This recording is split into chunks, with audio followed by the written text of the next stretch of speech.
let's talk about self-sabotage. This is one of the trickiest parts, I think, of navigating being a filmmaker, an artist. I think this is something that humans do in general. We see it a lot in various other avenues, like relationships or going to the gym, where you kind of get in your own way and you end up doing things that then prevent you from doing the things that you should be doing or would like to be doing. And this can even be regarding things that like you want to do, like making a film.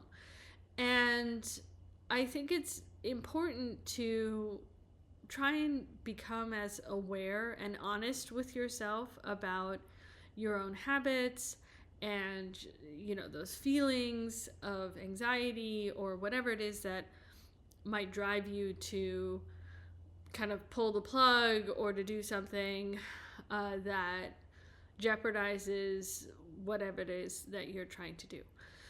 And a lot of that is fear and again, anxiety, stress.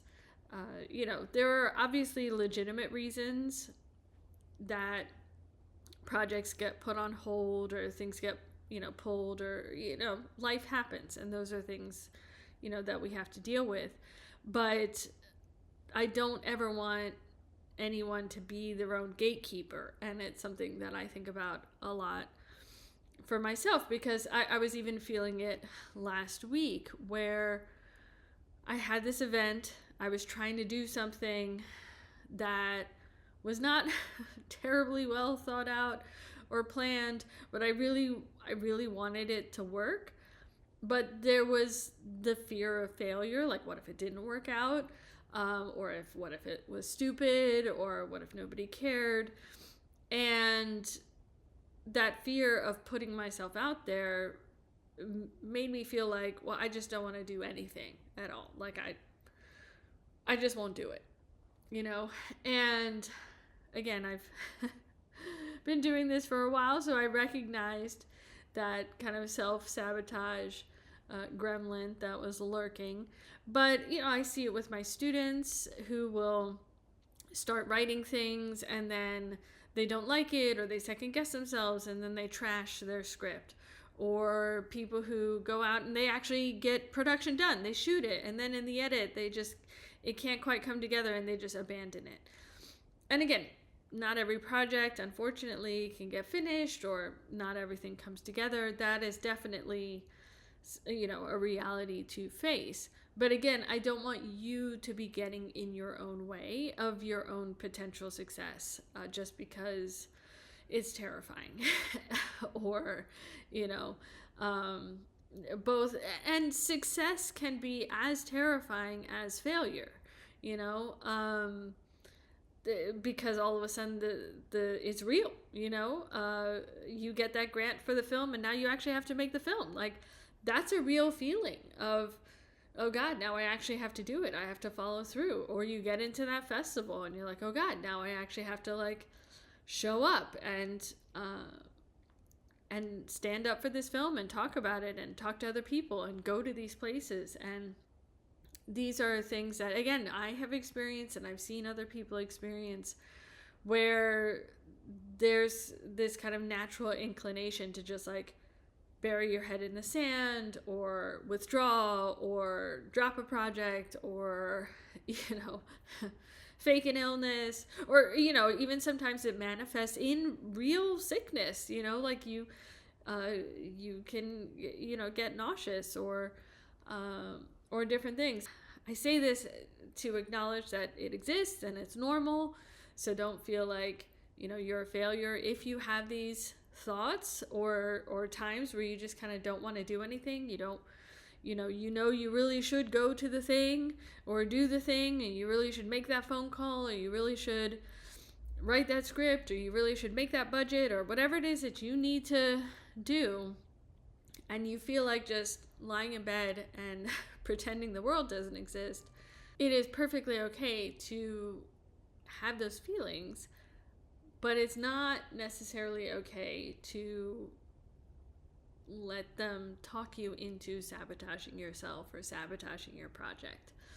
I remember when I was young, I was off on this camping expedition, and every step that I was taking on the first day that we hiked out, and it was a 17-day hiking thing, I kept on thinking in my mind, like, just roll your ankle and you'll be done with this. Like, just fall down and you will get out of this expedition. You know, you won't have to deal with this.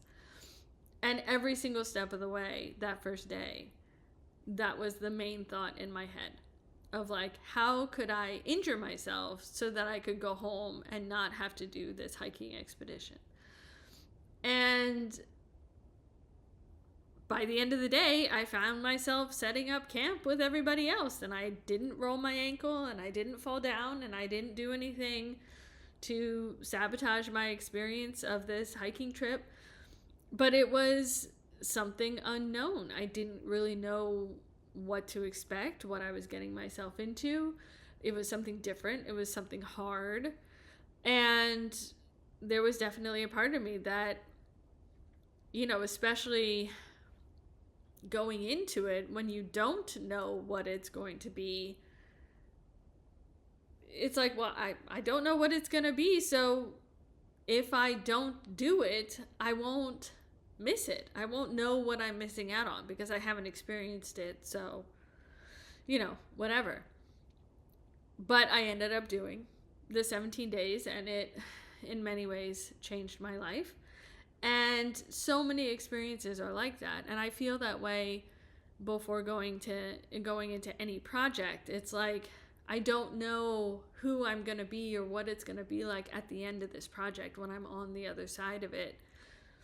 And there's, you know, I've been doing it enough to recognize that anticipation. And oftentimes when I'm afraid of something, it usually means that's exactly what I need to be doing, that I'm on the right path. And so over time, that fear has actually been like a guiding light of, oh, this seems terrifying. Well, then I have to do it, which might seem a little backwards, but I think it's important to practice self-awareness and practice just thinking about how are you feeling, how are you interacting with others, how are you engaging with both the project and your community, and what are the things that you're doing, and find ways to work against whatever that fear or anxiety that might be holding you back from just going for it. And these are things that I have to remind myself pretty frequently. Like I said, I just felt this last week.